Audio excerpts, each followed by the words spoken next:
How's it going, everyone? I'm King Blacktooth. Welcome to the first MKX Dojo character guide.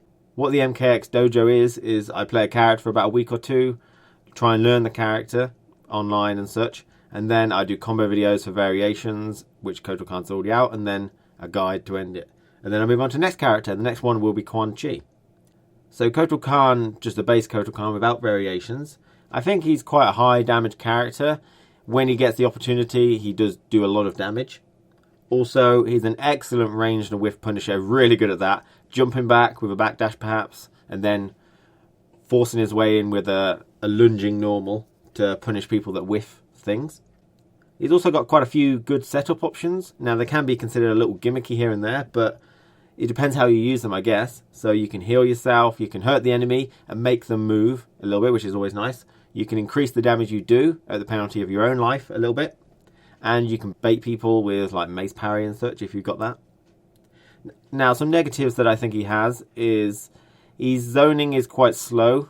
You know, no matter which variation you're in. You can meter burn it to make it faster, but I don't think you're going to be able to compete with people like Shinnok and Quan Chi and stuff like that. So you're going to struggle. You're going to have to get in on those characters. Also, I think generally he lacks any effective overhead or low mix-up that's really going to lead to much, apart from more pressure. You know, he hasn't got any real good launchers with that, unless you're in War God variation. But speaking of variations, let's go on to those now. We're going to talk about the variations, and you may count how many times I say variations in this particular segment.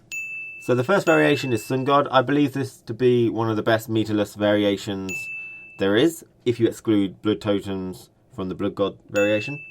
Now, that is because you can end any combo in a Sun God choke, command grab. Okay, providing it's level 3, it's going to do more damage than anything else you've got, which is really nice. Another good thing about this spec is that he has a wake up move. EX Sun God choke has armor, so you can use it to grab the opponent and wake up, get out of pressure.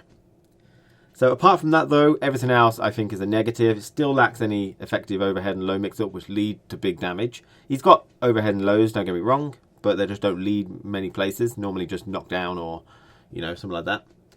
His command grab is also pretty low damage until you get to level 3. So you need to hit it like 3 times before you start noticing it. And on from that, you can absorb the charges that it has. This will give you health or meter. If you get health, you have to spend a meter on it. But it also, the values are quite underwhelming. Something like 5%, 8% and 12% health. And about 1/6, 1/4 and 1/2 meter. So it's pretty underwhelming, really. So the next variation is Blood God. Now this one, the totems can be really, really good. I think a lot of people get blinded by the fact that totems can, combined with blood sacrifice, blood offering, can give you crazy damage, you know. A lot of people say go for the damage one all the time, pretty much. But I'm going to say no, but we'll get into that later. Anyway, they can provide some crazy damage. So really good spec if you can get the combos off when you've got a totem. You can combo into them in some areas, which we'll go over later as well. So he's got a damaging range attack. I mean, it's no better than the Sun God one in the base form. It's that shield throw thing. But if you've got like blood offering and the totem out, it does loads of damage. 36% or something, 31%. That's like 1/3 of their health if you get that off. It's ridiculous how good that is when you've got the totem and the blood offering. Anyway, this spec also lacks any effective overhead and low mix-up. Okay, so you are going to struggle to get into the combos where you can get a totem off. So most of the time you're going to be fighting to get totems off by knocking them in full screen. You know, just hitting them with 1s and 2s, get a totem off and then go in, I think. Also, one thing that's very bad about this particular spec is you have no wake up. Okay, you have no wake up options in this spec. So consider that. It's a big deal. Alright, the third and final spec, and my number 1 choice is War God. Now the reason I think Blood God could be number 1 sometimes, but the lack of wake up is a big deal, and also it's inconsistent. You don't know if you're going to get a good totem, you know, whereas War God is consistent, and you do have a wake up option. So I think War God is by far the best. Okay, it's less damage than Blood God, but it makes up for it. So you do get additional overhead, low, unblockable mix-up. Okay, really good stuff, and you can put it in anywhere in your combos. It's really nice. He's got extra combo launchers, EX overhead sword, an extra combo launcher that you can do, and that's also your wake up move. He's got extra ranged attacks, or different ones, should I say. They're about the same speed, but you can EX it for a really nice hitbox on the screen and some interesting gimmicky utility. He loses the Mace Parry. That's probably one of the most significant things. The Mace Parry with the Blood God, you know, combine those two and you get some really good damage, but you have to make reads. And sometimes we'll go over what the Mace Parry can and can't do later, but there's a lot of stuff it cannot do. Okay, so that's my 3 variations. We're going to go into just Kotal Kahn base all the way through, and then at the end we're going to turn to the variations and how I think you should play them. So thanks for watching, and let's go. Let's rock and go! So the first thing we're going to talk about is Kotal Kahn's stamina uses. So his backdash and his running. Now let me just say straight off the bat, he's got no useful run combos at all. Anything that he could do with a run, he could just do with a forward momentum hit, like forward 2 or forward 1 back 2. The main way you're going to use his stamina is to backdash. So if someone does a combo string 1-1-2 flying kick, you backdash, avoid it, and when he's whiffed it, you lunge in with a forward 2 and get the big punish. So one thing I want to note is that I said 1-1-2 flying kick. Okay, so the flying kick can't come out unless the last hit of the block string hits in some way, connects. So on hit or on block. Then you can cancel it, but if you miss it altogether, you can't cancel into a special move. So that's really good for whiff punishes. Okay.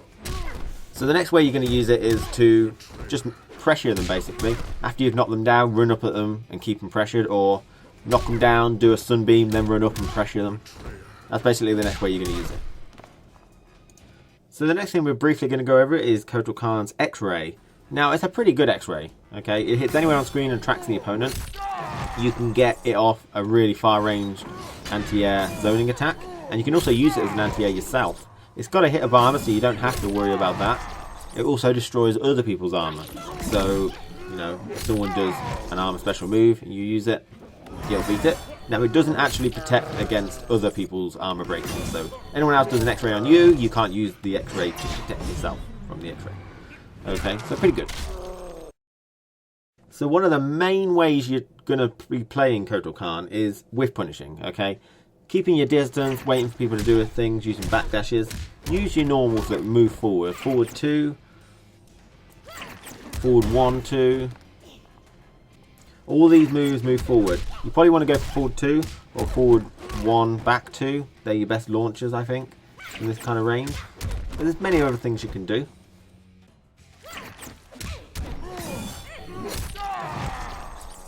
X-ray will work.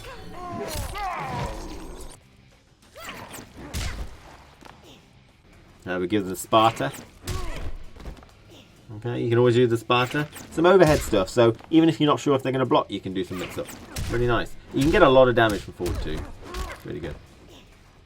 So Kotal Kahn's quicker normals, we need to go over these in case you get into sticky situations. So 1-1-4 is safe on block, but it starts on a high, which is unfortunate. But 1-1-4 anti-air grab is just as safe, so you might as well always do it. It's really, you know, it doesn't make it any less safe. You've got back 1, that's a mid attack, that's probably your best thing, back 1 to punish things. You've got your down 1, your down 3. You've got your throws, which are 9 frames. So your fastest moves are your down 1, which are about 6 frames, but everything else is between 6 and 10. So back 1 is probably your best bet. So your down 1s, they hit nicer, you know, they connect and lock down your opponent, but they are mid attacks. Now your down 3 is low attacks. Doesn't lock them down as good, but you're more likely to get it on hit, so just consider that. They're both pretty good. 6 frames. Your uppercut can be comboed in the corner. Okay, your uppercut is also a very fast move. But it's not actually, I don't find it to be one of the best uppercuts. You know, it's pretty hard to use. You sometimes get traded quite often. You know, it's not the best uppercut in terms of uppercut people, I find. It's pretty hard to use. So your crouching 4 hits really far away. I like the range on that. And you don't forget all these little hits you're doing, you can cancel them into like gimmicks, you know. Okay, so as per usual, let's go over his air normals. So it's going to be jumping 1 first. Now jumping 1 I do find to be not the easiest one to use. Again, if they're crouching, it's, I don't know. Other people have got better, let's just put it that way. It's hard to use sometimes, and sometimes it misses, and you don't want it to. It's kind of a big deal. Okay, but it's jumping 3 or jumping 4. It's really good. I like that. Knocked him down, which is unfortunate, but it's nice. It's really low. There is no fuzzy guard in this game. I checked it on Goro. So if you jump and do it instant, then it's a mid attack. But on the way down, it's an overhead. So there's no fuzzy guard unless they're not blocking, but that doesn't count. So hold on to your pants for this one. Forward 1 or back 1. It's an amazingly good move, man. Really good. You're going to use it a lot. So forward jump 1. If you hit quite high up, the heavier hitting normals on the ground won't combo, but the lighter ones will. But you can always hit it a bit lower down. You can get into the maximum stuff, which is nice. Now the reason I said it was so good is that it's air-to-air potential. It hits so far, and you can get maximum damage out of hitting one. It's so good to, like, people jumping. Don't jump against Kotal Kahn. It's so good. Okay, so always use jumping 1 in the air. It's really nice. So, but you've got jumping 2. Okay, don't say you haven't, but it does the same damage as jumping 1, but it does have a little bit more hits them. So if they're on the ground, you may want to do jumping 2, just so that you make sure you get into your big damage. You got your forward jump 3. That's a very good move. It hits very nice and low. In the corner, you can combo if you hit it really low, but it's probably not going to happen very often. Jumping 4, I couldn't really find much of a use for. So now let's talk about Kotal Kahn's overhead and low mix-up. Now, like I said, he does have overhead and lows in his block strings, but they don't generally lead anywhere without War God. So you've got your forward 3-4, nice low, cancel it into some stuff, but that's pretty much the extent you're going to get. You got your back 1-4, that's a nice low. You can cancel it into stuff, but again, without War God, you don't really have much that you can do with it. You got your 2-1-2, knocks them down. You got your back 2, that's a nice ranged overhead. Doesn't lead anywhere, but it's quite high damage, 9%. Okay, you got your down 4, that hits nice. That's a nice range on that. If you watched the whole video, do you remember me saying the ranged attack with blood sacrifice does loads of damage? Well, here's a good example of how to get into that. You need to make sure it's in the first 3 hits after your blood offering. Yeah, 36%. That's pretty nice damage just for a low. So, you know, that's good. Again, that one, Y back Y, doesn't lead anywhere. Just pressure. So now we're going to go into combo openers. These are the normals which you probably want to try and get into, if possible, to punish people and get the maximum damage. 1-1-4. Hits high, which is unfortunate. You've got your forward 1, back 2. That's really good in blood totem, because you can get a totem out of that. You've got your forward 2, which is your best damage opener. It's slower, so use it, you know, appropriately. Back 1-2, that's a good one. Right, you got your jump ins, of course. Forward 1, remember that. Remember forward 1? Yeah, it exists.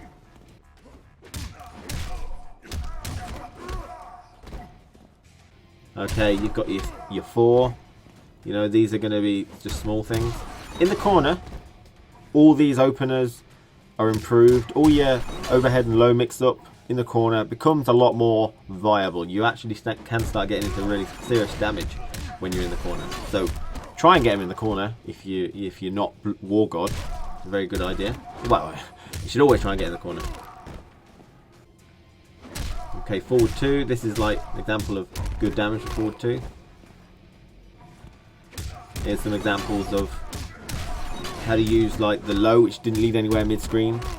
In the corner, it leads to big damage. Really big. Okay, that's 62% without any other flavour on it. So just be aware of your options. You've got a couple of mids, which are nice to try out. Obviously, some of them are unsafe. Forward 2, for example, and others. So try and get them in the corner, because everything becomes a lot more viable then. Okay, next section, anti-airs and air-to-airs. Now, this is going to have some overlap with the previous bit, but forward 1. Do you remember it? Forward 1 into forward 2. Really good way. You know, you can also do some run if it's really, really far, but it's an excellent move to do. Forward 1. You can get so much. In Blood God, you can get a totem out of it, which is an extra way to get your gimmicks going. Get your shenanigans going. In the corner, same thing. Makes it easier though. Okay. Neutral jumpers. Forward 2. That's pretty good to stop. Make sure you don't run into their attack though. In the corner, it's so bad if they need to jump in the corner and you catch them. Crazy. Be ready with a forward 2 on neutral jumps. Okay, you can also do forward 1, back 2. You can get totem out of that as well. Right, your uppercut is okay. You know, don't be discouraged from using it, but it doesn't always work the way you want it to. And same with command grab. They don't have armor, but they can work. Okay, and you've got your X-ray, of course. Now, one thing I really have to mention is don't Mace Parry. You can't Mace Parry air attacks, okay? And that includes some special moves too. So, I'll go over that later in the Mace Parry section. Okay, a ranged attack into X-ray. Okay, air takedown. We're going to go over that special move now. So, generally, it's a pretty good anti-air. That doesn't make any sense. It is a pretty good anti-air. Now, you can use it raw like this, but you can get beat. There's no armor on it, so just be careful, okay? Don't always think it's going to work. Especially if they stick out a very long, normal attack. So your metered air takedown is going to be one of the staples of all your combos. It basically resets the gravity for the next hit. It always bounces them up the same distance, no matter how low they were getting to the floor. So it's really good to always stick that in. You can use it to anti-air some really good stuff. Okay, so it's risky, especially online, but anything that's in the air can be grabbed. It's just a matter of how difficult it is. Okay. So Blood Offering or Blood Sacrifice, you take 10% damage to yourself, and your next 3 hits do 150% more damage. You can tell it's working, or you've got it activated because your dagger glows red. It lasts an unlimited amount of time and an unlimited amount of whiffs, but it will go off when you've done your 3 hits. Now, one thing you need to note is that it is only the next 3 hits, so this EX overhead sword hits twice, so that took 2 charges off, okay? You want to get into it by knocking them away with normals. It's a very slow move. And because it's the next 3 hits, it only increases it by 150%. If you do 3 down ones, they do 2 damage. If you do 3 blood offered down ones, they do 3 damage each. So you only actually get a total of 3 extra % damage.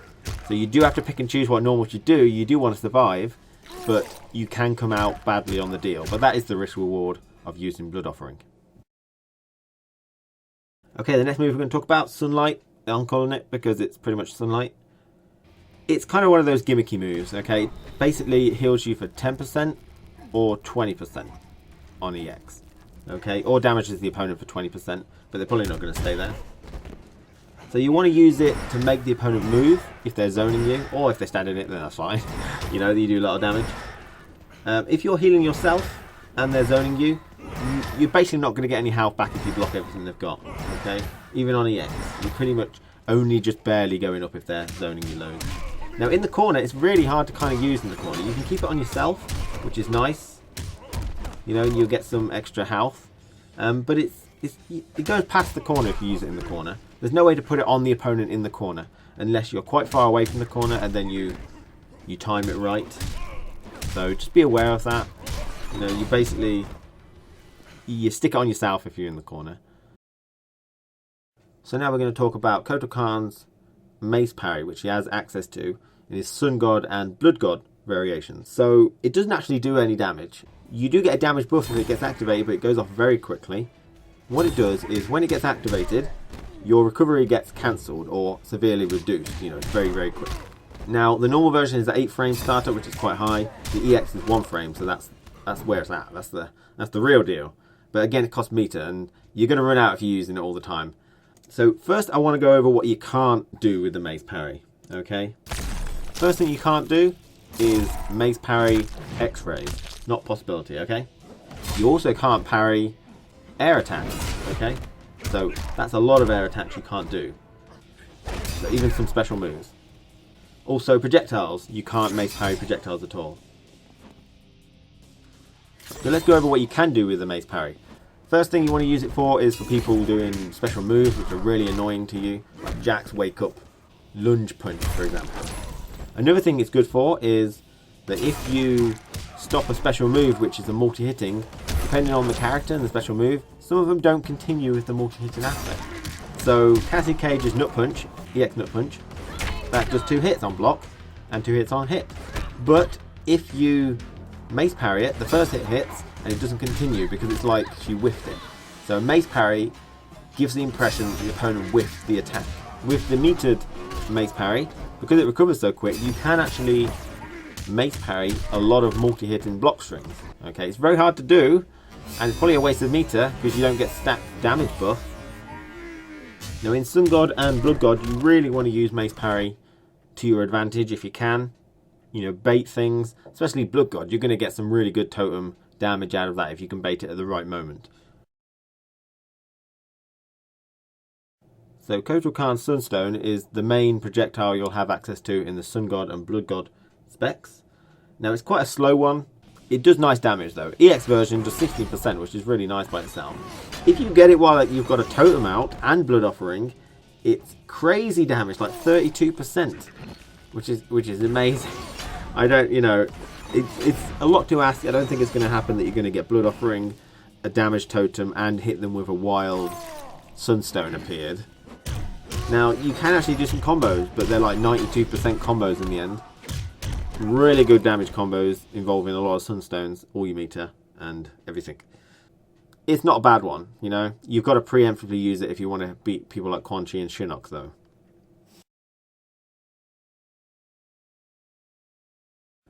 So now we're going to finish off with going over each variation, what that thing has, and how you should be using it in a match. So, Sun God, you have a command grab, you've got the absorption of the command charges, you've got your Mace Parry, and you've got the zone attack, okay? So the main aspect of this particular variation is going to be the Sun God Choke command grab. It reaches quite far in neutral, really nice. It's unblockable, of course. You can combo into it, so you can end any block string with it, any combo, which is really nice, especially at level 3. And on some attacks, which we'll go over, you can actually cancel into it on block.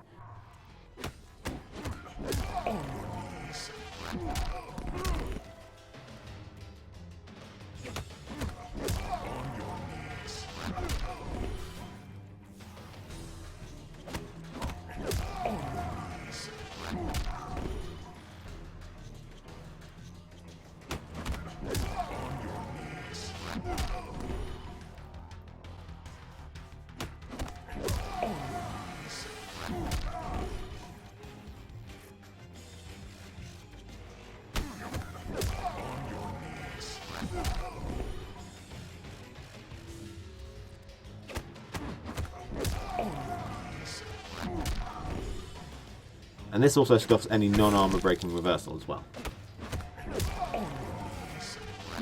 So the charges you get, health-wise, you get 5% for 1 charge, 8% for 2, and 12% for 3. Okay, but it costs 1 meter to use, and 3 charges, which means you're not going to get the damage. And meter, you get 1/6 of a bar, 1/4 of a bar, or 1/2 of a bar. But that doesn't require meter.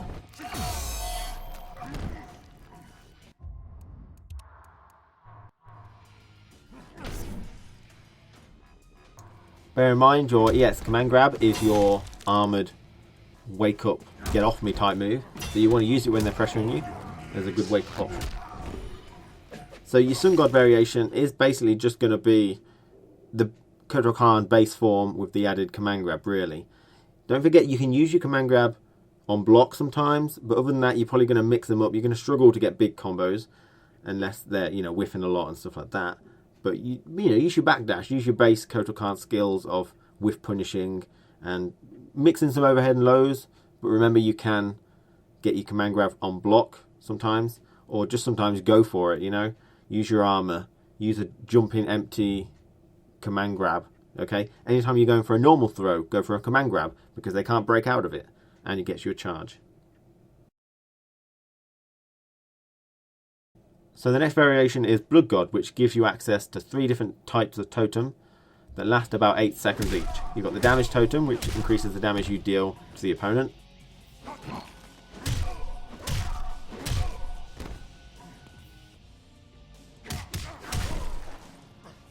defensive one, which decreases the amount of damage you take for those 8 seconds. And you've got a blood totem, which depletes the opponent's super meter if you hit them.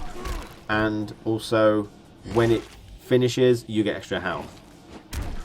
Now, these have no range as well. You put them down, it works for the entire battlefield. Now, one thing I'm surprised at with the blood totem, the healing is very good. I was very surprised that the healing was this good. Okay, one thing that's very important to note, X-ray destroys the totem. Okay, you can see it down there. Gets destroyed as soon as you do X-ray. Right, if you can combine the blood offering and the damage totem, there are setups, then you will get really high damage, especially if you get a hit very shortly after. So here's the 5 main ways you're going to combo into your totems.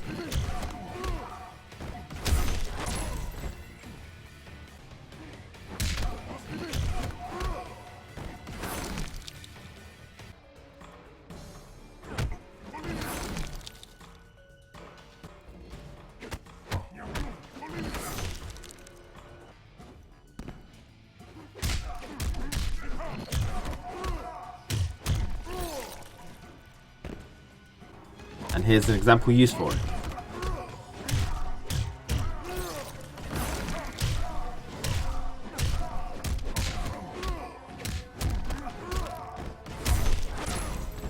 Okay, so a lot of people seem to agree that the damage totem is pretty much the only one you probably want to ever go for. I'd say that's probably true. There are some situations where you'd want to go for other ones, however. So one situation might be you're both on low life. There's no reason to put a damage totem out because you want to defend more than anything else. Put the defensive one or the blood totem out so that you can do damage and get some health back, or just reduce the damage you might take. Okay, you might also combine that with your sunlight to start regenerating some health and take less damage from chip and everything else. Okay, another reason to put the defensive one out is if you've got to run a gauntlet versus Quan Chi or Shinnok or something. Okay, stick it out if you can, if you've got the knockdown, and then run towards them, start evading everything. So your approach with Blood God is much the same as Sun God. You're going to use the Mace Parry, try and get the maximum damage. You're going to, instead of hitting them and doing like Blood Offering, you're going to be summoning totems every time you knock them away, okay? You're not going to get into massive damage unless you do some Whiff Punishes, because most of the stuff is ineffective unless you're in the corner. If you're in the corner, there's some really good combos you can do. Forward 1, back 2 is your main combo opener, because you can get into a totem from it and then get some really high damage if you can mix them up afterwards. Or jumping 1, that's going to be a combo opener to go for. Or forward jump 1 if they're air to air, get a totem out of it. Okay, so these are your main 3 ways that you want to get started, but it's probably not going to be the main 3 ways you're going to get started, because they're mid attacks, they're obvious jump attacks. Okay. Okay, so the third and final variation is War God. This is my personal favourite. So the main reason it's so good is that you get overhead, low, and unblockable mix-up. Okay, and the range is really nice. You can see the range here. It's just really, really good. Now the unblockable reaches full screen, but it doesn't reach behind you. So it's not like Goro's. If someone teleports behind you, you're going to get punished, I think. The reason why it is so good is because you can change any of your block strings that's cancelable into an overhead, into a low, into unblockable. Okay? So you can go low, mid, overhead, low, overhead, or low, low. You can mix it up loads. You know, it's really, really good mix-up. It's consistent mix-up which the opponent has to guess a lot. The unblockable one, providing they don't armor, is an inherent frame trap off some block strings, which is really nice. Inbuilt frame trap, it's really nice. You can EX it if they're getting through as well. So one thing to note about the unblockable version is that if they're on the ground doing delayed wake up, the unblockable doesn't hit them, but on meter burn it does. Now the EX overhead sword is going to lead to big combos. This is going to be your wake up move as well. Get off me. Now they all have armor, the low, the overhead, the unblockable, and the BUZZSAW, which we haven't got to yet. But I think you get the most out of the overhead because you get a full combo. Everything else is just a knockdown.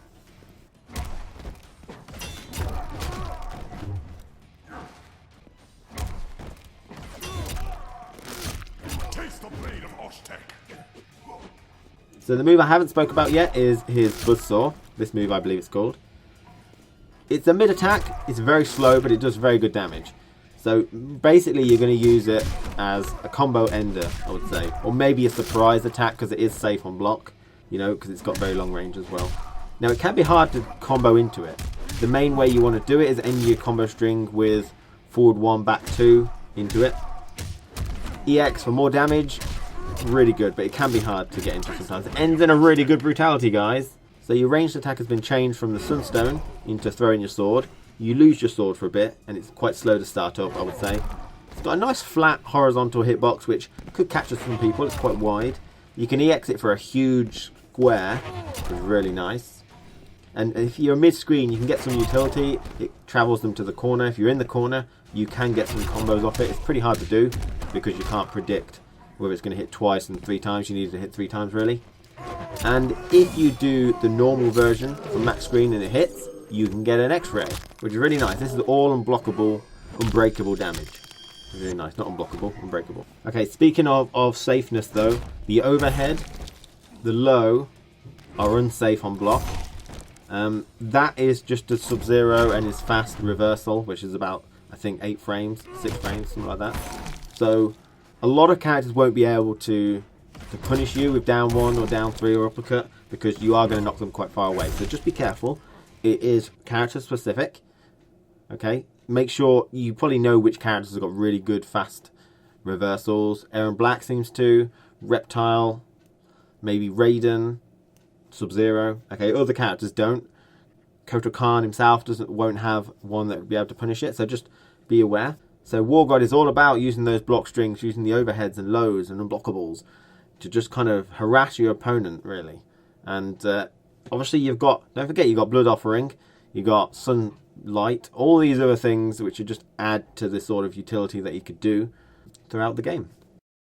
So that's going to be the end of the guide now. I hope that's helped. This is the first guide for Mortal Kombat I've done. The combo videos, I didn't show any combos in this video. All the combo videos for each variation are already out on my YouTube channel, so you can watch it there if you want to see some good combos. I'm moving on to Quan Chi. Hopefully he'll be out soon. I'm pretty good with him already. I need to actually produce his stuff now. And then we're going to move on to a new character after that. I hope you enjoyed this. If you did, let me know, because then I know if I'm doing something wrong.